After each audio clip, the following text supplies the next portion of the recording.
If you have been harassed by the police and you are black, please raise your hand. This generation is leading the country to understand that there is still a lot of work to be done. Do you see all these black hands that are up? Do you think we're all making it up? I don't think so.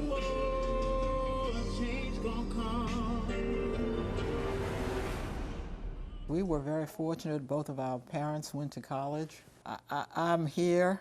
I'm the oldest of three girls, not 3 years older than the third. They had them one right after the other. That's Eleanor, that's Portia, and that's the baby Nellie. And this is my father, Coleman Sterling Holmes. Eleanor credits him and her mother, Vila, for refusing to shield their daughters, but teach them to understand the system of segregation and that something had to be done to end it. Well, I'm a third-generation Washingtonian who grew up in a segregated Washington. We were raised to understand that this was a city that was conscious of segregation and what it meant and where it came from.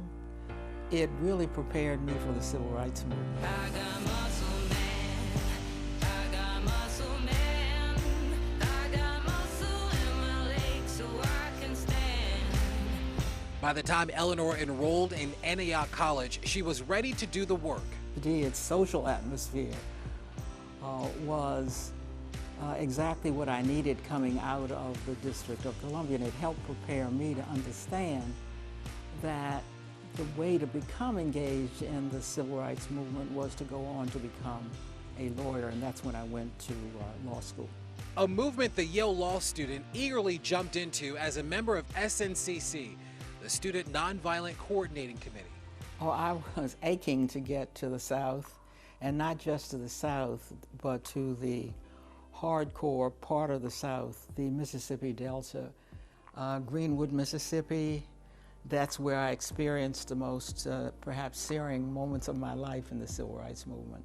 Searing moments being told NAACP leader Medgar Evers was assassinated the day after he dropped her off at the bus station to go to Winona, Mississippi. Eleanor was on a mission to bail out civil rights activists Lawrence Guyot and Fannie Lou Hamer from jail. I asked to see Lawrence Guyot and Miss Hamer, and what I saw was what I will never forget. Lawrence Guyot had been beat so badly that he had to put a sheet around him in order to come out in the first place. Other blacks were forced to beat him. Miss Hamer had herself been beat terribly by these trustees as well. I mean, I remember I'm in Mississippi 48 hours maybe, and seeing Mississippi at its worst. Well, I mean, this was the summer of my life.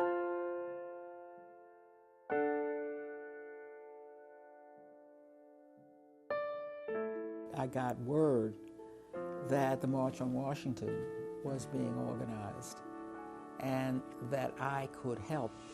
And so I flew to New York to help organize the March on Washington for part of that same summer. Bayard Rustin was the organizer of the March on Washington. I'm a mignon in this. He may have been the only person, black or white, who could have organized a mammoth March on Washington. Though we did not know for sure. We knew many buses we had organized. We'd organized people come from trains. But would they come, and what would they do when they got there? I flew from New York to Washington.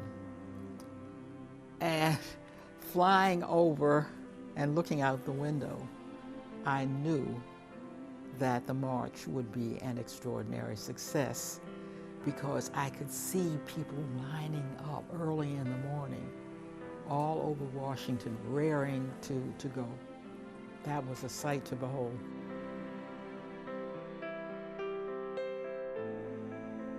We weren't just marching.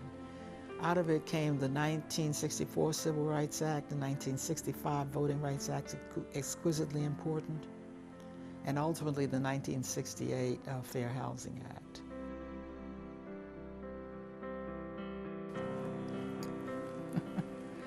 I'm in this book with